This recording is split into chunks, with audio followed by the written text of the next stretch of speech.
بسم الله الرحمن الرحيم الحمد لله رب العالمين اللهم صل على محمد وعلى آل محمد قال النبي صلى الله عليه وسلم لا يحل للمرأة أن تصوم وزوجها شاهد إلا بإذنه ولا تأذن في بيته إلا بإذنه.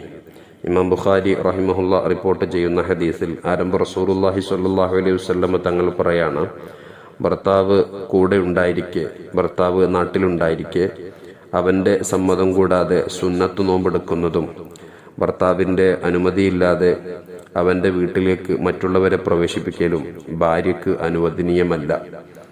മുത്തുനബി സല്ലല്ലാഹു അലൈഹി വസല്ലം തങ്ങൾ ഭാര്യ ഭർത്തൃ ജീവിതത്തിന്, അവരുടെ ബന്ധത്തിന് എത്രമേൽ സ്പഷ്ടമായിട്ടാണ് നമുക്ക് കാണിച്ചു തരുന്നത്.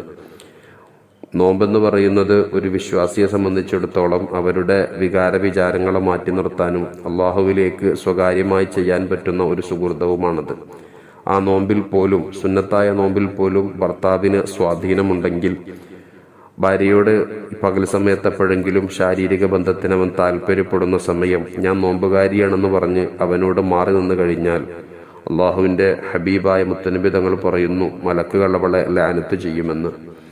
രാത്രി കൂടെ കിടക്കുന്ന പെണ്ണിനോട് ഭർത്താവ് പറയാണ്, എൻ്റെ കൂടെ ഒന്ന് ചേരണം, എനിക്ക് നീയുമായിട്ട് ശാരീരിക ബന്ധം നടത്തണം എന്ന് പറയുമ്പോൾ ഫഅബത്ത്, അവൾ വിലങ്ങി നിന്നാൽ ആ രാത്രി മുഴുവനും പുലരുവോളം അവളെ അള്ളാഹുവിൻ്റെ മലക്കുകൾ ശപിച്ചുകൊണ്ടിരിക്കുമെന്ന് മുത്തനബി തങ്ങൾ പഠിപ്പിച്ചു. ഭാര്യയും ഭർത്താവും തമ്മിൽ സന്തോഷിക്കലാണ് അള്ളാഹുവിൻ്റെ സന്തോഷം. ഭാര്യ ഭർത്തൃ ജീവിതം ആത്മീയമായ പരിസരത്തിലൂടെ നന്നാക്കിയെടുക്കുമ്പോൾ അവർക്കിടയിൽ അള്ളാഹു താല വലിയ റഹ്മത്ത് നൽകും. ഒരു ഭാര്യ ഭർത്താവിലേക്ക്, അതല്ലെങ്കിൽ ഭർത്താവ് ഭാര്യയിലേക്ക് സ്നേഹമിശ്രണമായിട്ടുള്ള നോട്ടം നോക്കിക്കഴിഞ്ഞാൽ, പരസ്പരം മുഖത്തോട് മുഖം നോക്കി അവരൊന്ന് പുഞ്ചിരിച്ചാൽ, മുത്തനബി തങ്ങൾ പറഞ്ഞു, നസലത്തെ റഹ്മ, അവർക്കിടയിൽ അള്ളാഹു തആല റഹ്മത്ത് ഇറക്കുമെന്ന്. ഈ റഹ്മത്തിന്റെ ഭാഗമായിട്ടാണ് മക്കൾ നന്നാവലും കുടുംബത്തിൽ അഭിവൃദ്ധി ഉണ്ടാവലും മരിക്കുമ്പോൾ ഈമാനോടെ മരിക്കാൻ സൗഭാഗ്യം ലഭിക്കലും, അങ്ങനെ ഒരുപാട് സന്തോഷങ്ങൾ ഇതിലൂടെ ഉണ്ടാകും.